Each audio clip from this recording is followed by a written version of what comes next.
of his battalion's deployment to Iraq in 2005, Tom Behrens, above, and of course he looks like a thumb, took his place as command sergeant major overseeing 500 troops. So basically, this guy got saddled with the shit work of being in a command position in Iraq. He's just salty that he got put in that position, frankly. He wanted to be... personally, my guess is that Tim Walz was like a dad to this guy, and he still, you know, why'd you run out for cigarettes? I'm telling you. On May 16th, 2005, Walz quit, betraying his country. This is, I genuinely mean, I'm saying this from the perspective, not of a leftist, but like, I'm trying to get you the regular guy angle on this. This is like anti-veteran language right here. You're betraying your country by leaving after 24 years? Holy shit. So like every veteran then betrayed their... Most veterans have not been in for 25 years plus. This is insane.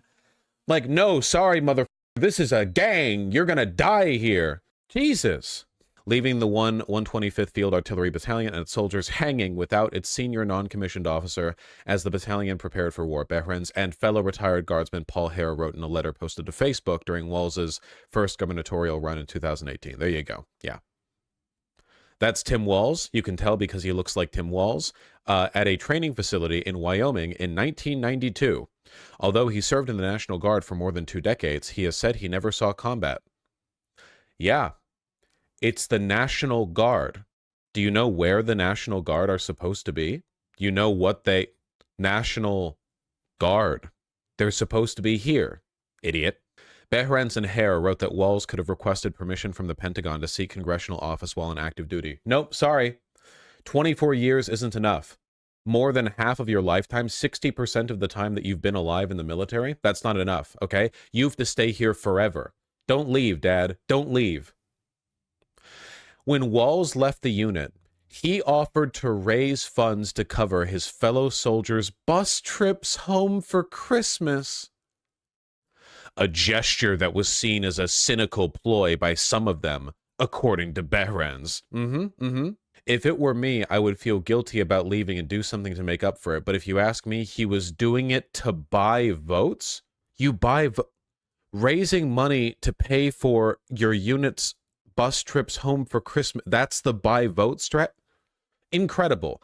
I'm telling you 100%. This entire scandal right now, which by the way, this is what they have on Tim Walz. It's gotten to the point where JD Vance, a war journalist who never saw real combat, is accusing him of stolen valor. That's how desperate they are for anything against Tim Walz. Stolen valor. That's what we're on now. That's the level this has reached.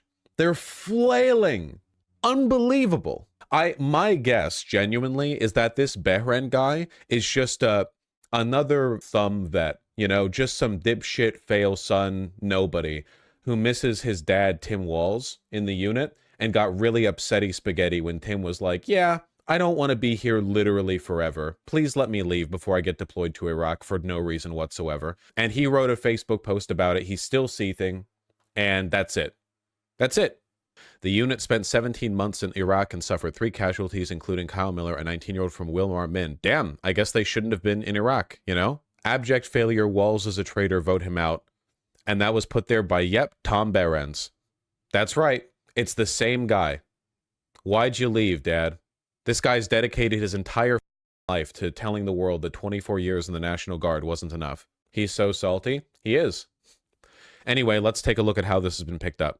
Gone to law school. I grew up in a poor family. The fact that Tim Walz wants to turn it into a bad thing, that I actually worked myself through college, through law school, and made something myself, to me, that's the American dream. And if Tim Walz wants to insult it, I think that's frankly pretty bizarre.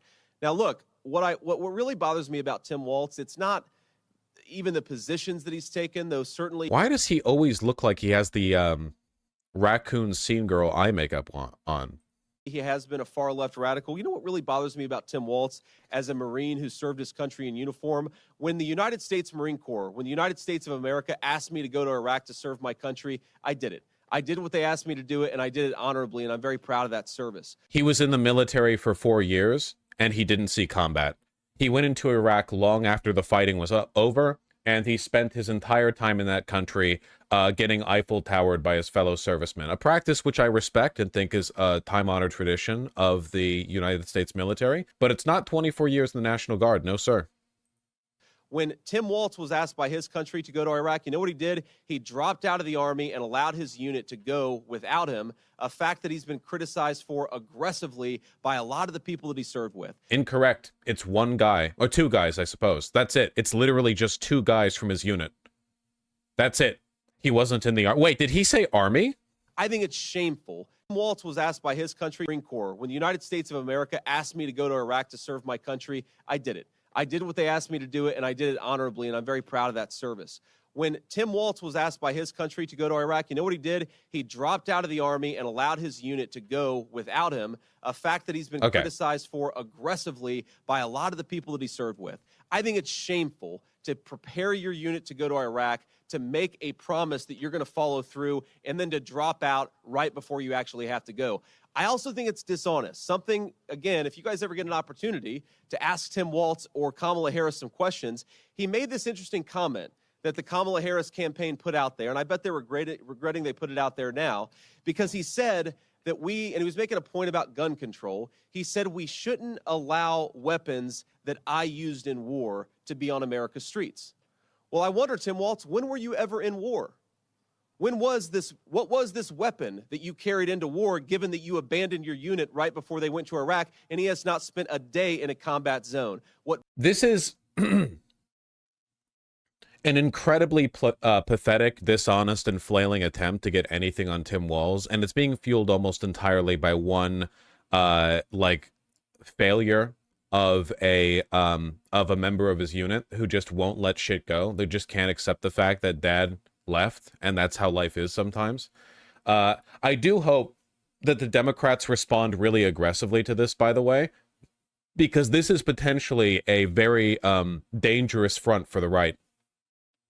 Veterans are not like a super right-wing bloc in general, but there are a lot of veterans who don't vote or who kind of like are burnt out, and I genuinely think the line of "you're a traitor to your nation even if you serve for 24 years just because you didn't kill babies in Iraq" is pretty psychotic. Iraq is not a popular war at all. The average politician these days distances themselves from their support of the Iraq war if they were around to have supported it, which statistically speaking they were if they were around in 2003.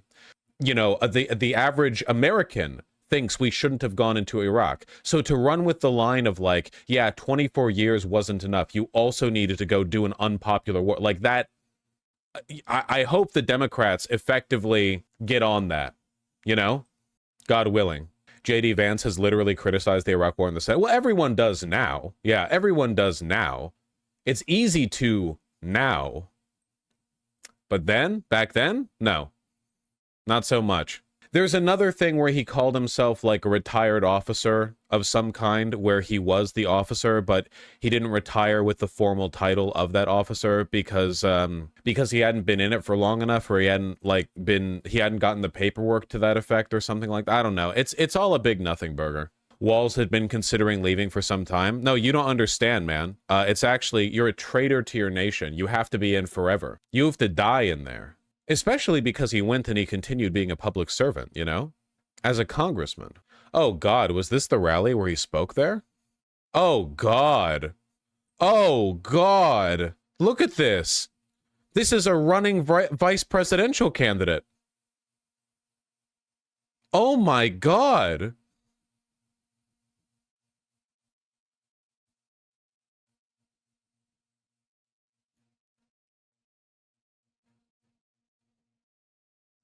And yeah, they're all press. There's no actual people here. Was this open to the public? Yes. They're right outside a police station. Yeah, anyone could have showed up. Nobody did. That's crazy. J.D. Vance is speaking now in Wisconsin. Oh, God. This is even more dire. I like the people of this country. I like people who work hard and play by the rules. I like people. He looks like this is the crowd that you would get running for like a city council position, or maybe like state legislature. work, they do it. And they do it right here in this factory. And the people behind me do it every single day. And I think that to lead this country, you should feel